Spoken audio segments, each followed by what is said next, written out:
మధ్యాహ్న భోజన పథకంలో పనిచేస్తున్న కార్మికులకు ప్రభుత్వం జీతాలు పెంచాలని సమ్మె చేసిన ప్రభుత్వం పట్టించుకోలేదని సమ్మె తర్వాత 3000 జీతాన్ని చెల్లిస్తామని అప్పటి ప్రభుత్వం చెప్పినా ఇప్పటికీ అమలు చేయలేదని ఏఐటీయూసీ జిల్లా అధ్యక్షుడు నీరు డిసాయిలు తెలిపారు. గురువారం సంగారెడ్డిలోని ఐపీలో మధ్యాహ్న భోజన పథకం వర్కర్స్ రాష్ట్ర నిర్వహణ మహాసభల కరపత్రాలను ఏఐటీయూసీ జిల్లా కార్యదర్శి ప్రసాద్ మధ్యాహ్న భోజన కార్మికులతో కలిసి ఆవిష్కరించారు. ఈ సందర్భంగా మాట్లాడుతూ డిసెంబర్ 22న తెలంగాణ మధ్యాహ్న భోజన పథకం వర్కర్స్ రాష్ట్ర నిర్మాణ మహాసభలను ఏఐటీసీ రాష్ట్ర కార్యాలయం హైదరాబాద్ లో నిర్వహిస్తున్నామని, దీనికి పెద్ద ఎత్తున మధ్యాహ్న భోజన కార్మికులు హాజరై విజయవంతం చేయాలని కోరారు. ఈ కార్యక్రమంలో ఏఐటీయూసీ నాయకులు వెంకటరాజ్యం, శివశంకర్, మధ్యాహ్న భోజన పథకం కార్మిక సంఘం నాయకులు యాదమ్మ, రేణుక, శోభ, అమిసా బేగం, మధ్యాహ్న భోజన పథకం రాములు తదితరులు పాల్గొన్నారు. మధ్యాహ్న భోజన కార్మికుల సమస్యలపై ఏడీని డిఈఓ గారికి కలవడం జరుగుతుంది. అలాగనే ఈరోజు ఐబీ గెస్ట్ హౌస్లో మధ్యాహ్న భోజన పథకం వర్కర్స్ యూనియన్ రాష్ట్ర మహాసభలను జయప్రదం చేయాలని కరపత్రము విడుదల చేయడం జరిగింది. అలాగే రాష్ట్ర ప్రభుత్వం కానీ కేంద్ర ప్రభుత్వం కానీ మధ్యాహ్న భోజన కార్మికులు గత 20-30 సంవత్సరాలుగా మధ్యాహ్న భోజన పథకాన్ని నిర్వీర్యంగా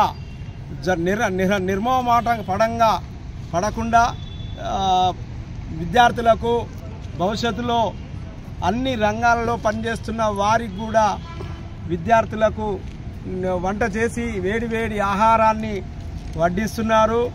ఈరోజు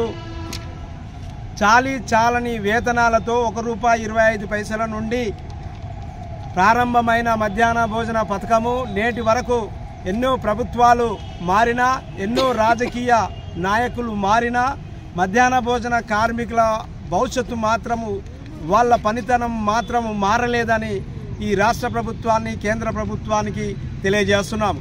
అలాగనే మేము కనీస వేతనాలు ఇవ్వండి, ఈ మధ్యాహ్న భోజన కార్మికులకు మాకు ₹1.25 నుంచి ₹25 వరకు పెంచాలని మేము రాష్ట్ర ప్రభుత్వాన్ని కేంద్ర ప్రభుత్వాన్ని డిమాండ్ చేస్తున్నాము. ఈ రాష్ట్ర మహాసభల్లో కేంద్ర రాష్ట్ర ప్రభుత్వాలు అవలంబిస్తున్న వ్యతిరేక విధానాలపై పూర్తిగా చర్చించి గట్టి నిర్ణయాన్ని తీసుకుంటాము, నూతన నాయకత్వాన్ని ఎన్నుకుంటాము. అలాగనే రేవంత్ రెడ్డి ప్రభుత్వము ప్రకటించిన మేనిఫెస్టోలో ₹10,000 ఇస్తానని ఒప్పుకోవడం జరిగింది. రేవంత్ రెడ్డి ప్రభుత్వము ఈరోజు అధికారంలోకి వచ్చినప్పటికీ దాదాపుగా 3-5 నెలలు కాబోస్తున్నది. కాబట్టి ఇకనైనా రేవంత్ రెడ్డి ఎన్నికల్లో ఇచ్చిన హామీని కార్మికులకు ₹10,000 వేతనం వెంటనే అమలు చేయాలి.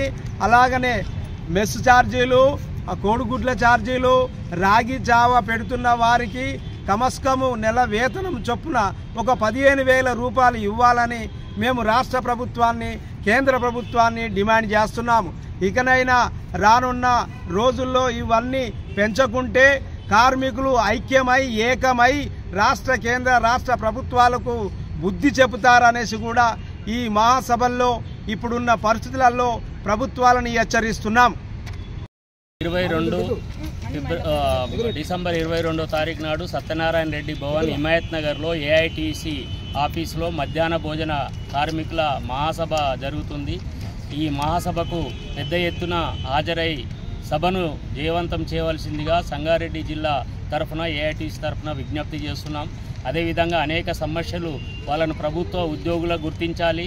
అదేవిధంగా మినిమం జీతం ₹18,000 ఇవ్వాలి అదేవిధంగా అనేక వసతులు వాళ్ళను కల్పించాలని చెప్పి ఏఐటీసీ డిమాండ్ చేస్తుంది.